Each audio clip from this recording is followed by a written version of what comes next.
네, 남양주 4선거구를 지역구로 두고 있는 더불어민주당 초선인 김동영 경기도의원 만나봅니다. 반갑습니다. 안녕하세요. 네. 반갑습니다. 어서 오십시오. 네네네.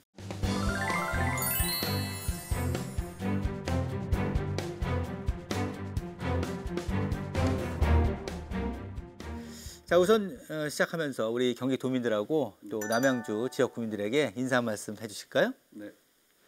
안녕하세요. 남양주 제4선거구 오남 도의원 김동영입니다. 반갑습니다.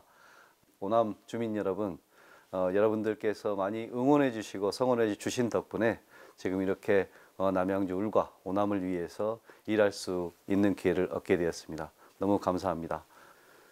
그 김동영 의원님이라는 이제 제가 말씀을 드리면서 네. 저는 예전에 그 김영삼 전 대통령의 그 정치적 동지였던 네. 김동영 전 의원이 네. 떠오르더라고요.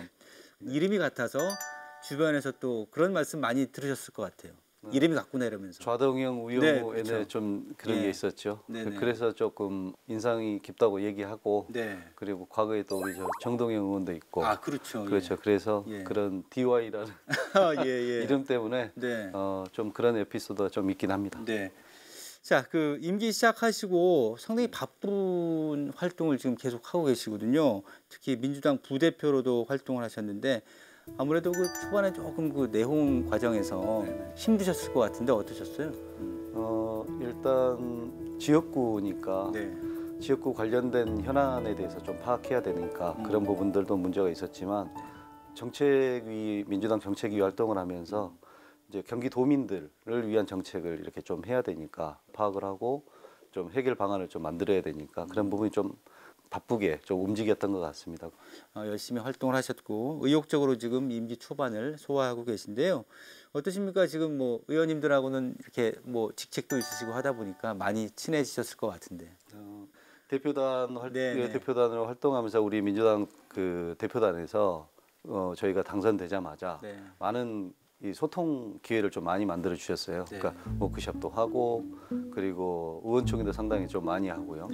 그리고 그 교육 프로그램도 많이 운영을 많이 했습니다. 저희 78명이 있는 단체방을 또 운영을 하고 있거든요.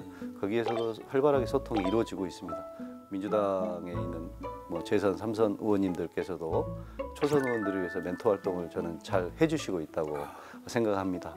당에 있는 초선, 재선, 3선 말할 것이 모든 의원들이 좀 친하게 잘 지내고 있다라는 생각을 갖고 있습니다. 예. 아, 이게 초선인데도 이렇게 약간 내공이랄까? 전문가 포스가 좀 느껴지는 게 일찌감치 민주당에서 중앙당 당부기자를 젊은 시절에 일찍 시작하시고 또 국회의원 정책특보와 보좌관, 여론조사기관에서도 이사로 활동하셨고 그런 활동 속에 자연스럽게 이제 내 정치를 해야겠다라는 생각이 이 시점이어서 도의원 출마하신 건지 어떻습니까? 예. 실은 지난 20년간 이 정치와 관련된 일을 하면서 내가 과연 나의 정치를 할 수 있을까? 내가 그럴 만한 능력이 되나? 그런 실력이 되나? 내가 그럴 정도의 인성이 되는 사람인가라는 것들은 한번 고민을 해본 적은 있습니다. 근데 항상 아니라는 생각을 했거든요. 나는 아직 준비가 안 돼 있다. 그런데 이제 어느 날 갑자기 우리 지역구 김한정 국회의원님께서 제 이력만 보시고 우리 지역을 위해서 남양주 울지역과 오남을 위해서 한번 일을 같이 일해보지 않겠냐라고 이렇게 제안을 해주셔서 실제로 조금 깜짝 놀라기도 했고 걱정도 됐습니다. 과연 제가 잘할 수 있을까? 이게 그런 게 가장 먼저 떠올랐겠죠.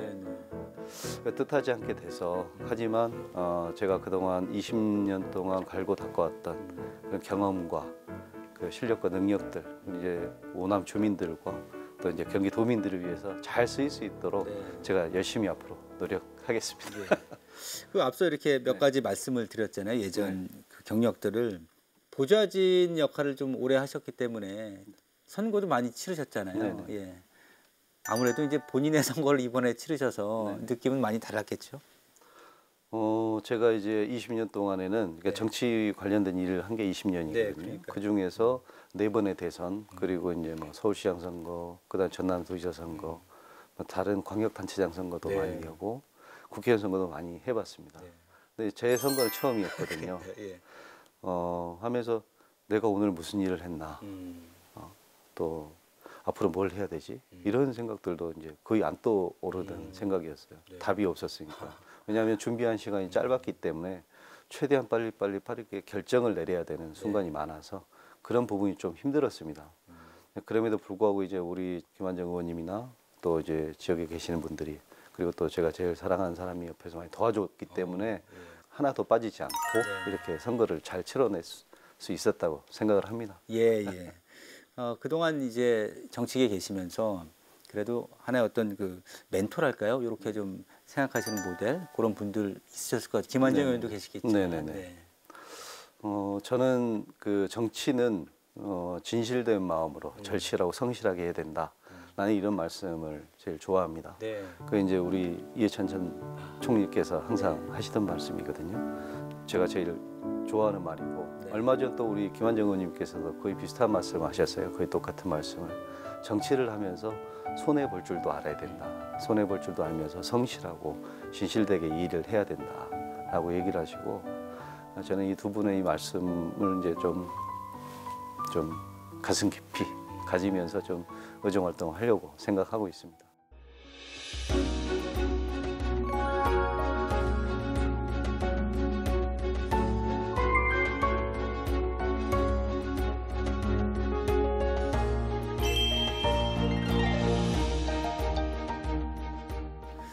자, 이제 쭉 20년 좀 짧지만 한번 되돌아봤습니다. 네.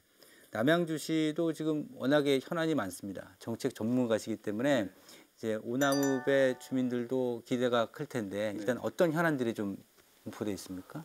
진접 이지구 그리고 왕숙 지구가 들어서면 그 배후단지로서의 역할을 할 도시입니다. 네네.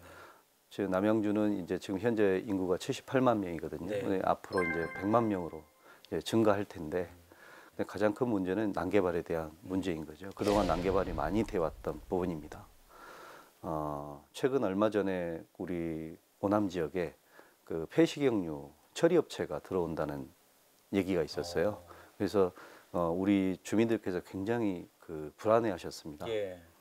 과거에도 전임 시장이 그 주민들의 의견을 구하지 않고 이 세계 자연문화유산인 광릉숲에다가 인근에 그 가구공단을 짓겠다고 이렇게 그냥 선언하는 바람에 네. 우리 김한정 의원님을 비롯해서 지역 주민들이 똘똘 뭉쳐서 그걸 막아냈거든요. 네. 저는 이번에도 그럼 마찬가지라고 생각합니다. 그런 얘기가 들려왔을 때 맨 처음 저와 시의원, 그다음에 우리 을구의 시의원입니다. 그러니까 방문해서 보니까 시에서 이제 제출한 보고서와 상당히 차이가 있었어요. 시에서 찍어놓은 사진과 당시 현장에서 직접 본 사진은 공사가 이미 상당 부분 많이 진행이 돼 있었던 상황이었어요. 그래서 그 부분에 대해서 많이 항의를 했고 주민들이 여전히 범시민 대책위원회까지 꾸려가지고 지금 대응을 하고 있는 상황입니다. 근데 이게 한참 진행이 됐다 그러면 네. 이게 어떻게 좀 막을 방법은 없지 않나요?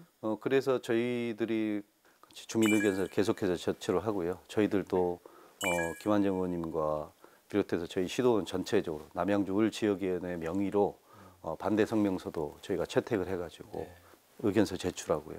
그렇게 함으로써 지금 일단은 공사가 더 이상 진행되는 걸 지금 일단은 막고 있는 상황입니다. 또 하나 현안이라고 한다면 오남은 이제 그 교통 문제입니다.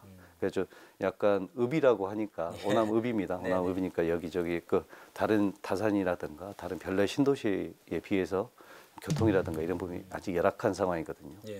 우리 김한정 의원님 그리고 민주당 더불어민주당 그리고 지난 5년 동안 문재인 대통령께서 같이 한꺼번에 노력한 덕분에 지하철 4호선이 이제 연장 개통이 됐고 지하철 8호선, 9호선도 지금 이제 들어올 예정이고요. GTX 노선도 이제 계획이 되어 있는 상황입니다. 향후에 오남읍의 어떤 그 발전 가능성은 좀 무궁무진할 것 같다는 생각도 들고 지금 현재로는 일단 오남역 중앙에서 외곽으로 나갈 때 도로 상황이 좀 이렇게 썩 좋지는 않은 거죠, 아직은. 아직까지는 좀 썩 좋지는 않습니다. 하지만 이제 앞으로 국지도 98호선이 내년 7월에 지금 개통 예정입니다. 개통하기 위해서 열심히 지금 공사를 하고 있고 그런 교통에 대한 문제들을 조금 더 그 풀어내기 위해서 제가 상임위도 건설교통위원회로 지금 왔습니다. 오남은 어떤 매력이 있나요? 오남은 매우 자연과 친화적인 자연 친화적인 매우 자연 친화적인 공간입니다. 다른 데에 비해서 아직도 사람들 간의 정이 그래요? 네, 살아있는 곳입니다. 특히 이제 자랑할 만한 곳은 저 오남 호수공원이라고 있거든요. 그래요? 과거에 도농복합 지역에다가 이제 농사가 이제 변모를 하니까 이 기능이 상실이 되면서 저수지로서의 기능이 상실되고 이걸 이제 호수공원으로 변화를 시켰어요. 남양주시에서는 이걸 이제 뭐 남양주 8경 중에 하나라고 지금 소개를 하고 있을 정도거든요. 사람들이 보면서 참 아름답다고 느낄 만한 힐링도 할수 있고. 특색 있는 공간으로 좀 변화시키고 싶은 이런 마음은 네. 좀 있습니다. 나중에 한번 꼭 예. 한번 들려보시면 좋을 겁니다. 가고 싶은 생각이 드네요. 말씀 네. 들어보니까. 정치 좀 오랫동안 하셨는데 좀 쉽지 않은 길이잖아요. 네. 여러 가지로 좀 난관도 있고 심리적으로도 좀 쫓기기도 하고 좀 후회스러울 때도 있고 뭐 그런 길인데 그런 정치를 오래 할 수 있었던 노하우랄까요? 본인만의 좀 마음 다스리기 뭐 이런 것들 좀 필요했을 것 같은데. 네. 하다 보면 일에 쫓겨서 아무것도 못하는 경우들이 예. 많습니다. 그러니까. 이제 그럴 때마다 이제 약간의 좀 힘을 좀 갖거든요. 최근에는 좀 걷기를 좀 좋아합니다. 네. 오남 호수공원 선거 기간 내내 오남을 이제 발로 걸으면서 네. 유세됐고요. 그리고 또 이제 걸으면서 생각을 정리하고 또 뭔가 마음의 결심을 하고 이제 이런 부분들을 하는 거 그게 또 하나의 힐링이고 제 마음가짐을 좀 다잡는 그런 방법 중에 하나라고 할까요? 네. 네. 자 이제 4년 동안 아주 좀 페이스 조절 잘 하셔가지고 너무 달리기만 하면 어느 순간 지쳐가지고 이렇게 페이스가 떨어질 수도 있으니까 네. 내가 그래도 이것만큼은 꼭 지키겠다. 네. 자신 있게 말씀하실 수 있는 부분이 있다면. 저는 신의라고 생각을 합니다. 신의. 예. 믿음과 신뢰 네. 지키는 것. 저는 이 부분을 가장 마음속에 깊이 새기면서 생활을 하고 있습니다. 지난 20년 동안 갈고 닦아왔던 저의 경험과 능력을 우리 오남 주민들과 그리고 경기도민들을 위해서 힘을 쏟겠습니다. 신의를 지키는 정치 그리고 우리 주민들을 배신하지 않는 정치 꼭 해내겠습니다. 여러분들께 제가 했던 그 약속들 지켜내기 위해서 제가 항상 열심히 노력하도록 하겠습니다. 감사합니다.